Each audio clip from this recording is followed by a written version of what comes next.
भारत के संविधान की मर्यादा का उल्लंघन किया है। प्रधानमंत्री ने प्रधानमंत्री पद का अवमूल्यन किया है, इसीलिए देश के मतदाता इसको माफ नहीं करेंगे। हमारा नारा है, मैं हूँ उम्मीदवार कन्हैया, हमें चाहिए रोजगार और हम शिकस्त देंगे चौकीदार को।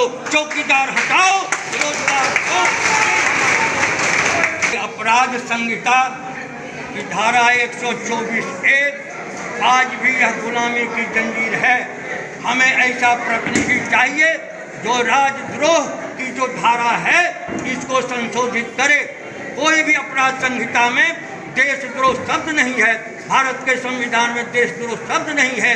और देशद्रोह का जो मुकदमा है उसमें कन्हैया अस्थायी जमानत पर है और उस पर कोई भी आरोप सिद्ध नहीं है। ये फर्जी आरोप पत्र जिसे अरविंद केजरीवाल माननीय मुख्यमंत्री दिल्ली सरकार के मजिस्ट्रेट ने फर्जी घोषित किया है और इसीलिए अभी तक दिल्ली सरकार ने आरोप पत्र पर अपनी सहमति नहीं दी है। इसलिए मतदाता, ये आरएसएस, ये भाजपा की सरकार हमारे छात्र, हमारे नौजवान और किसी भी ऐसे व्यक्ति को जो हमारे संवैधानिक हक है, नारा लगाने का हमारा हक है, सरकार के खिलाफ बोलने का हक है, राजनीति करने का हक है, इस मौलिक अधिकार को जो सरकार छीनना चाहती है हम इसे बर्दाश्त नहीं करेंगे। और 23 मई को निश्चित तौर पर हम इस फांसीवादी प्रतिक्रियावादी सरकार के सीना पर लाल झंडा गाड़ेंगे। इस चाय वाला ने अपने को प्रधान सेवक कहा, अब चौकीदार कहा। हमें चाहिए प्रधानमंत्री। चौकीदार को तो तुरंत इस्तीफा दे देना चाहिए। इस चौकीदार के रहते फाइल की चोरी हो गई, इस चौकीदार के चलते अमीरों की संपत्ति बढ़ती चली गई। इस चौकीदार ने 66 अरब विदेश दौरे पर खर्च कर दिया और विषमता की खाई, बेरोजगारी की खाई बढ़ा दी। इसे तुरंत इस्तीफा करना चाहिए। केवल आपके भविष्य के लिए जो सामने हमारी पीढ़ी है, इसको यह सरकार विकलांग पीढ़ी बना देना चाहती है। एक विकलांगता की ओर इसकी शिक्षा नीति जा रही है। इस पीढ़ी को विकलांग बना देना चाहती है। हम एआईएसएफ के छात्रों से अपील करेंगे कि आप इसे बर्दाश्त नहीं करिए, आप इसे बर्दाश्त नहीं करिए। अभी आप देख लीजिए, कहता है ऐसा ईमानदार कोई प्रधानमंत्री नहीं। और ये सर्वोच्च न्यायालय, ये सीबीआई, ये आरबीआई, ये तमाम संवैधानिक संस्थाएं हैं, सबों को अपमानित किया।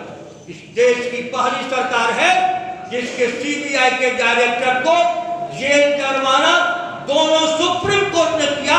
इसके द्वारा बहाल सीबीआई का डायरेक्टर जेल गया और जुर्माना दिया। किसी सरकार में नहीं हुआ, ये इसका सरकार। और इतना ही नहीं, अभी अखबारों में, अखबार वाले भारी भारी आ गए, हिंदी के किसी अखबार में राफेल घोटाला की चर्चा नहीं हुई। परवीन जी तो हिंदी में लिखेंगे। अंग्रेजी का एक अखबार है दी हिंदू। दी हिंदू लिखते हैं, लेकिन वो दी हिंदू लिखने का ही है, वो संक्षिप्त वाला दी हिंदू अखबार नहीं है। वो बहुत प्रगतिशील और एन राम जैसा दुसाहसी संपादक। क्या छापा? 4-5 किस्तों में। और मेरे पास मैं बैग में लेकर चलता हूँ। यदि कोई चुनौती करेगा मोदी भक्त तो ओरिजिनल दस्तावेज में लेकर चलता हूँ। जिनको चुनौती देनी होगी ला के मैं हिंदू का ओरिजिनल दस्तावेज आपके सामने पेश कर दूं। उतना विस्तार से नहीं कहूंगा, दूसरी सभा में भी मुझको जाना है। वो फर्स्ट से बड़ा घोटाला राफेल घोटाला है, लेकिन इससे आपका मन मिजाज हटा देने के लिए, इस मुद्दा से भटका देने के लिए इस चाय वाला चौकीदार बन गया। और इस चौकीदार के ही रहते बगल में है कि दिल्ली आप जाएंगे तो राष्ट्रपति भवन के बाद रक्षा मंत्रालय, गृह मंत्रालय, नॉर्थ ब्लॉक और साउथ मैं जब सांसद था तो दोनों मंत्रालय गया और हम ही थे वहां गृह मंत्री। हम माने भारतीय कम्युनिस्ट पार्टी के गृह मंत्री कॉमरेड इंद्रजीत गुप्ता थे। देश का पहला कम्युनिस्ट भारत सरकार का होम मिनिस्टर बना था इंद्रजीत गुप्ता। और माननीय मुलायम सिंह यादव रक्षा मंत्री, 4 दिन लगे मुझको रक्षा मंत्रालय में मुलायम सिंह यादव से भेंट करने। इतनी कड़ी सुरक्षा थी उस समय, पार्लियामेंट पर बम विस्फोट उस समय नहीं हुआ था, लेकिन एक सांसद को भी जाने में कड़ी सुरक्षा व्यवस्था